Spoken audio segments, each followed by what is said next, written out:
Hello, and welcome to episode 22 of the Women Manufacturing Association's Hear Her Story podcast.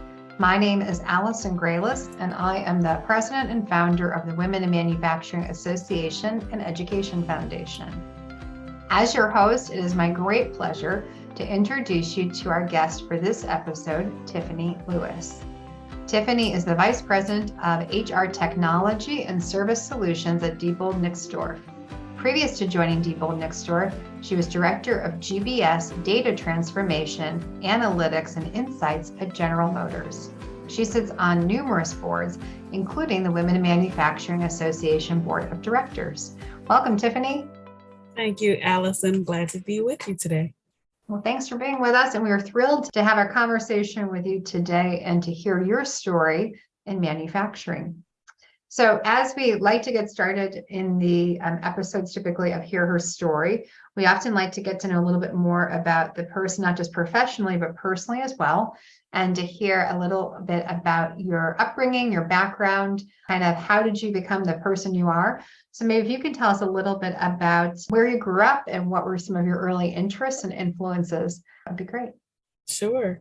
I grew up in a little town called Flint, Michigan, and a lot of people had no idea what Flint, Michigan was before the water crisis a few years ago. But there's a lot more to that city than a lot of people know. The brick street in the downtown area, the schools with creative arts, and people who work very hard and care about the community is what I grew up in. And it may not be what people are used to hearing about Flint, but I like talking about those positive experiences that I had because they shaped who I am today. I went to school in Flint all of my life, even my undergraduate degree. I graduated from University of Michigan in Flint, and that was a great time. My background is in clinical community psychology and business administration, which I ultimately completed my MBA at Wayne State University in Detroit, Michigan. So as a kid, music was interesting. It was a big part of my life. I played a lot of different instruments, recorders, oboe, clarinet, handbells, rhythm sticks. People don't even know what rhythm sticks are, Allison. I don't know what rhythm sticks are. What are they? It looks like just two sticks and they have different textures to them and you beat them together, rub them together in different ways according to the melody of the song. So I was very, very, very early growing up. I went to a creative arts elementary school and we had various different art programs and music in ways that I really feel bad for kids today because they don't have those kinds of experiences that just allow you to explore who you want to be in a lot of different creative ways. So that was great. So growing up in Flint, did you have early influences professionally? Did you know what you wanted to be when you grew up, or were there certain things that you thought, gosh, I might be interested in this, or things that just piqued your interest? You know, what we're experiencing right now post-pandemic is really, some of it's not new. People have been dealing with challenges of how to make decisions and how to take care of themselves and how to be safe and how to handle emotional issues for a very, very long time. So Allison, by the time I was in the 8th grade, I just knew I wanted to be a psychologist. I knew it. I felt it. I thought I had very strong convictions about that. And we had, you remember homeroom in school where you had to kind of gather yourself with a group of peers before you went off to your classes. And my homeroom time that we didn't have anything to do was counseling time. And so my office hours were doing homeroom. And I held on to that until I finished my degree. And by the time I finished my degree, I was already working in a manufacturing environment, which quickly changed the tides on what I was going to do with my career. But I have to say, I still do use some of those basic principles of understanding people, the way they think and why they think what they think, and how their environment, community, or the organization shapes how people behave. What a valuable skill set to have that ability to take that knowledge of psychology and kind of what makes people tick and what influences them and how they make decisions and how they communicate. That's a really valuable skill, especially in your role in human resources. Absolutely. I would see it being invaluable as you're dealing with people problems and people issues, I'm sure, day in, day out. So that would be highly valuable. Absolutely, it is. In manufacturing too. So how did you, so you had this, you were exposed to the creative arts early in education. You tried and dabbled with lots of instruments. You then had this passion for psychology and knew you wanted to be a psychologist. So how did you make your way from early influences and interest in psychology to then making your way into manufacturing?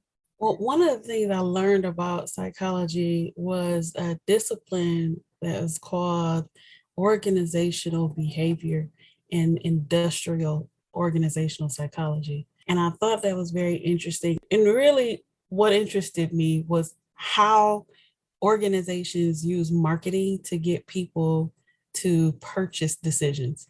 I thought that was fascinating. And so that kind of piqued my interest into how organizations operate and how organizations shape and influence the way people behave and act at work. And so it kind of shifted while I was in school to learning more about human resources and organizational behavior, which became my minor, and ultimately had a chance to think about and see how things play out at work. So I kind of stumbled into my career into manufacturing through a mentor, but it was during a time when I was finishing school. And so I went to school and I, read books about all of these, psychological philosophers, if you will. And then I would go to work and watch people. You see it in action. I'd see it in action, and I thought, well, maybe these guys really knew something, maybe they knew something. But over time, I found that being in manufacturing, there were a lot of different things that you could learn about people and how to become efficient in the workplace. I think that was probably my greatest lesson from manufacturing was efficiency. I worked in a stamping plant. And a stamping plant was my first, introduction to manufacturing. And it is all about production, all about getting that product out from the beginning of the shift to the end of the shift. And everything that it takes to go into that is really fascinating. And I did not realize you came from stamping. So my early career in trade association work was working for a metal forming association. And all of our members were stampers and fabricators and made components and assemblies and stamped products and parts. So I'm sure there's lots of similarities there. And, I've gotten to tour thousands of manufacturing facilities. And to your point, I mean, it's such a process and it's all about productivity and sensors and not letting lines go down. And one of the biggest pieces of it, though, is the people. You need operators. You need people to be showing up for work, doing their job, understanding work instructions, understanding safety. I mean, there's so many components that are complex. So it's not just that machine or that press making a part. It's the people operating and all the people that went into that, including engineering and quality and all those other contributing factors to that piece getting to the ultimate place where it goes. So it's huge. So as you moved into an interest in psychology to then organizational behavior and then seeing this application into human resources, you had a long career in human resources. You were 14 years at General Motors and now most recently 4 years plus, I think, at Diebold. 19 years at General Motors. I was 19 years at General going Motors. into my 20th year when I left. Yes.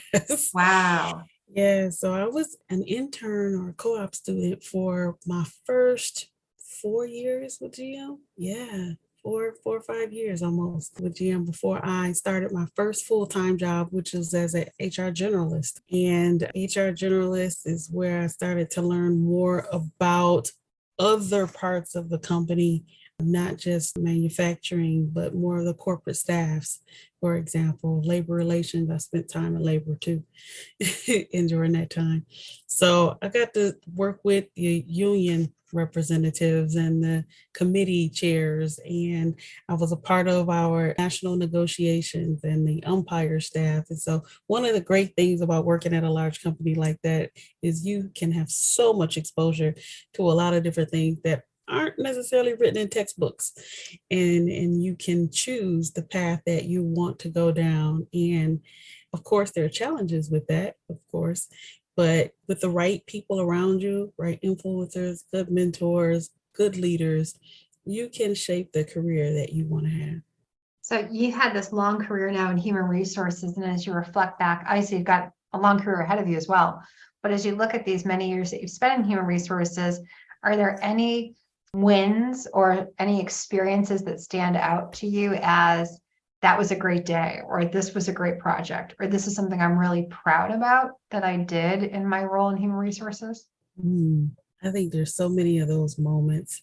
I'm proud of the days when somebody that I've either mentored or I have led as their leader, as their manager, when they have had wins and they come back and say, "Thank you for helping me get this opportunity," or "Thank you for helping me have this exposure."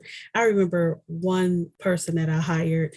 He was new to the company, very excited about the opportunity to lead a small team.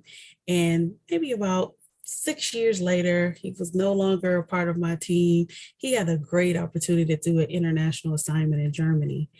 And when he returned, he thanked me for hiring him and giving him the opportunities that he had, because he felt like if I had not done that, he would not have had that wonderful opportunity to take his family overseas, and it completely changed their lives. Those are the moments I live for, Allison, really, that are exciting. It is. It's so exciting when you can directly impact someone's life, from their family, from them individually.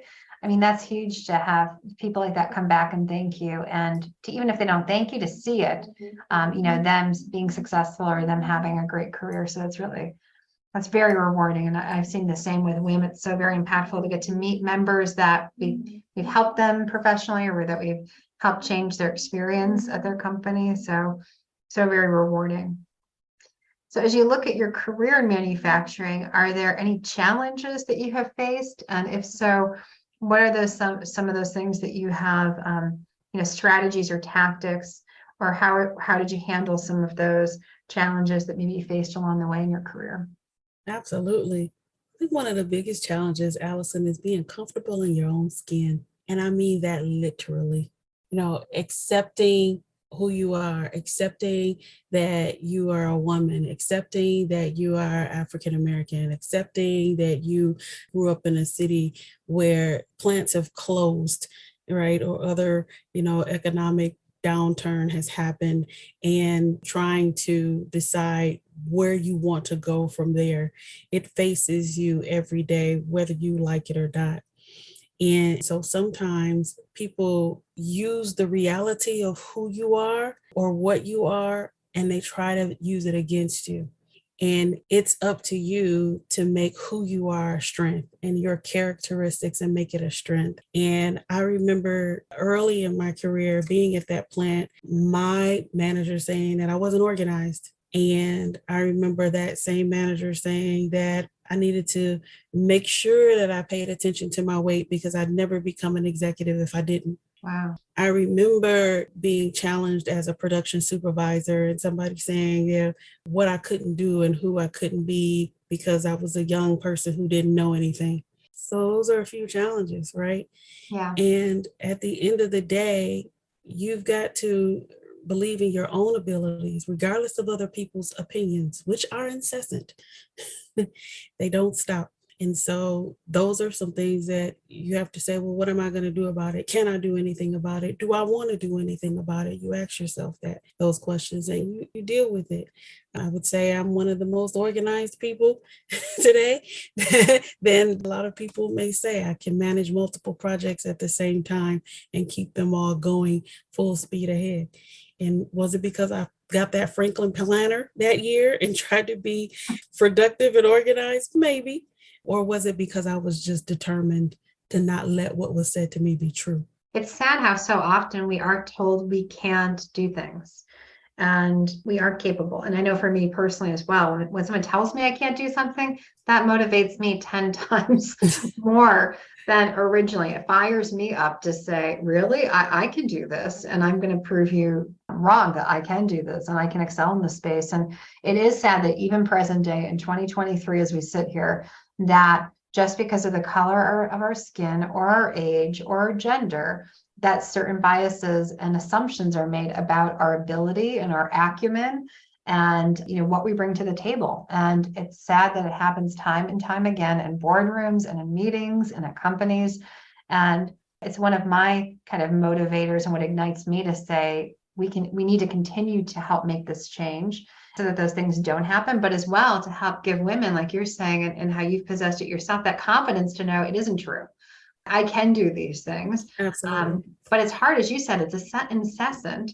And so when someone is told time and time again that they can't be, they can't do, you have to have that resolve to really overcome that and to keep persisting. And it can be really tough. And I think having great people like you mentoring others and talking to people who are rising is so important to give them that faith and confidence to say, you can do this, despite what you're being told. You got it. It is tough.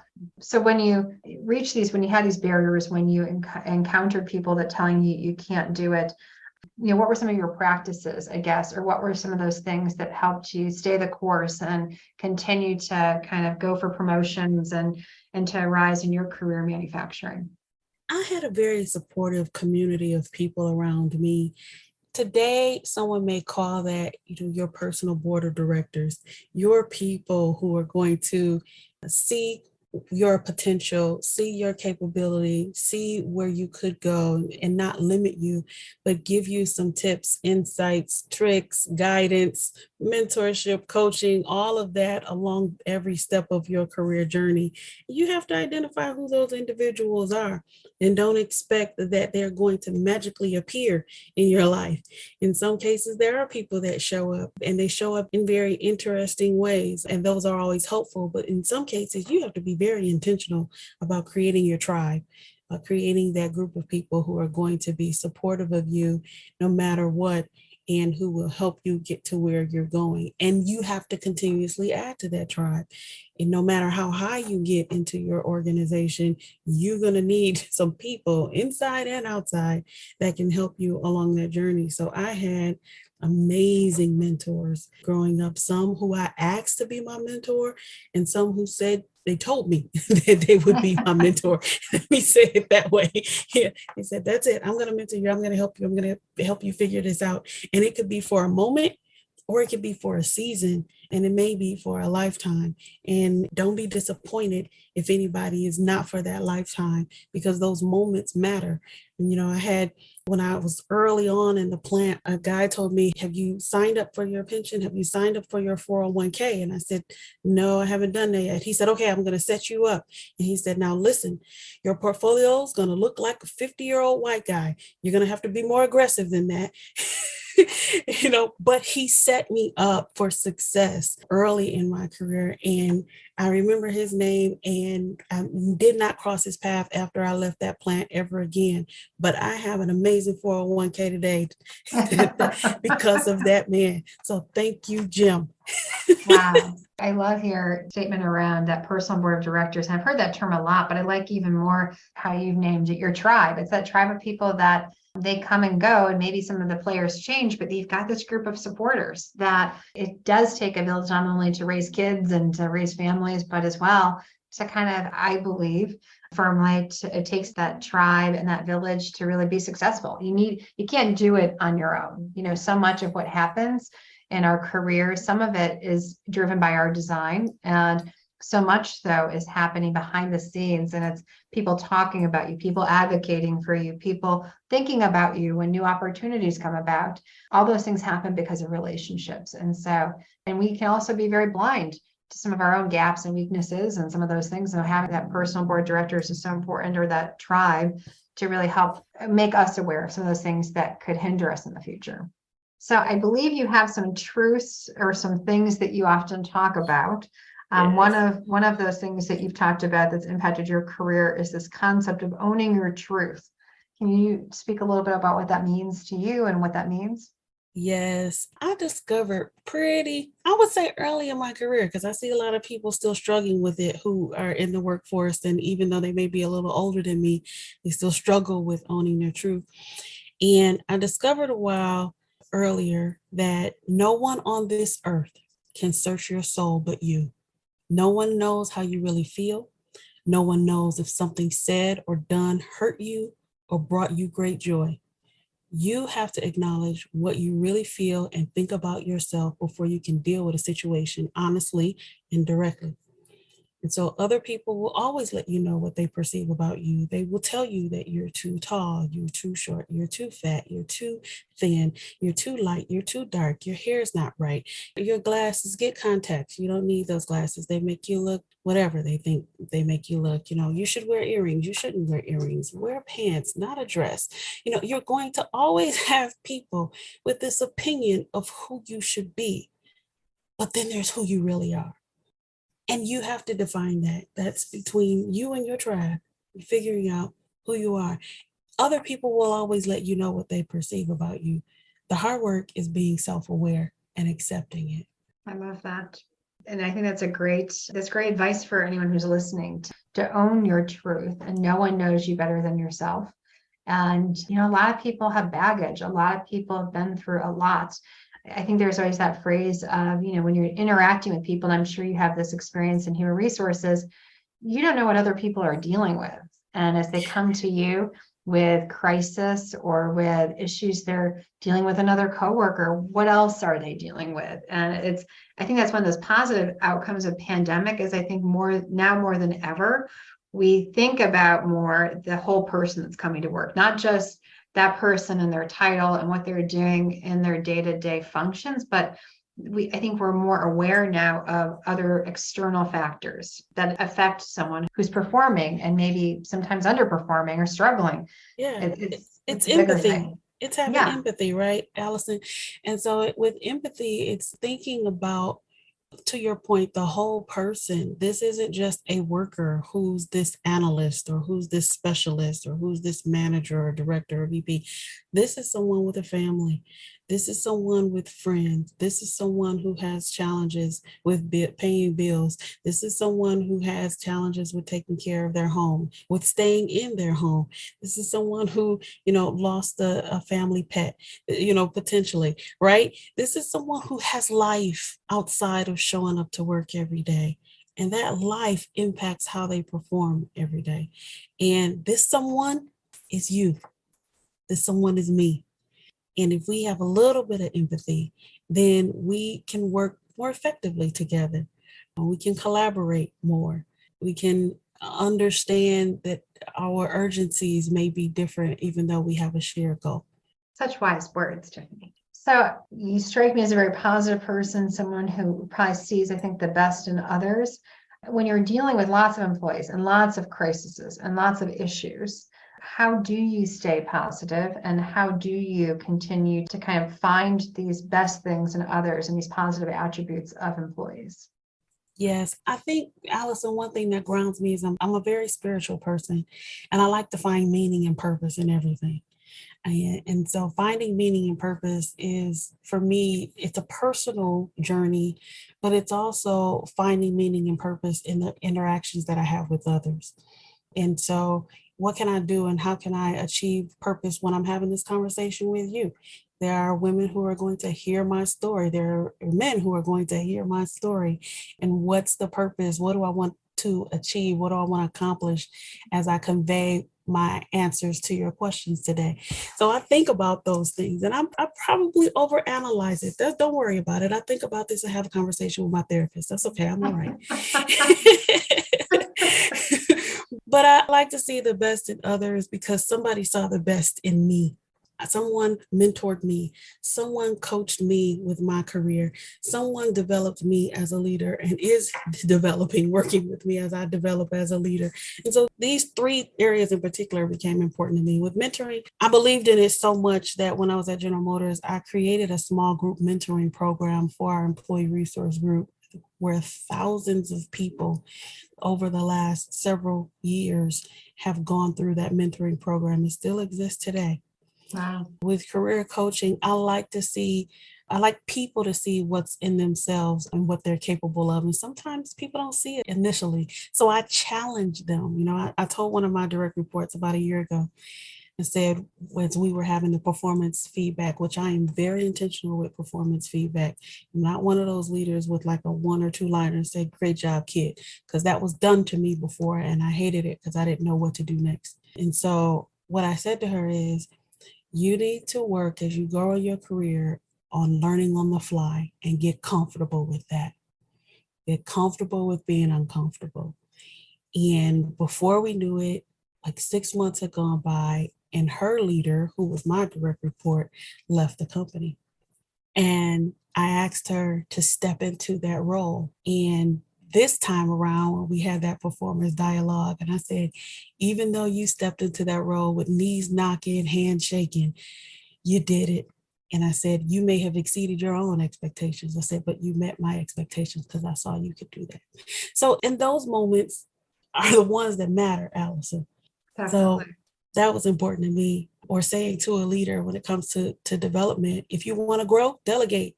If you're figuring out you're going to do all this work every single day all by yourself, you'll be doing it all by yourself for the years to come. Very true. So, I love that. If you want to grow, delegate. That's a good mantra and a good advice for somebody who wants to lead and to get promoted. right. So one of the last items, which I know is a big one that you have reflected on, is that concept of when to say yes, when to say no, when to agree to do something. How in your own personal and professional life have you decided, or how do you figure out when you say yes or no to things? I believe, Allison, that I have to assess every ask of me to determine if it aligns with my time, my talent, or my treasure. So, do I have the time to do it? If I don't have the time to do it this week, I'm learning how to say yes, and here's when, right? From a talent perspective, do I actually have the capability to do it? And this isn't a self-sabotage kind of question that I'm talking about here, Allison. I'm talking about, is that really within my wheelhouse? I'll give you an example. I was asked not too long ago, could I update a presentation? The reality is that I could, but the time it would have taken me to update that presentation with the kind of graphics and things that was requested, it wouldn't have been the best use of my time. So my answer was yes, and I'll delegate to someone else, right? Right. And our treasure is, can I afford it? Right. Can I really afford to do this?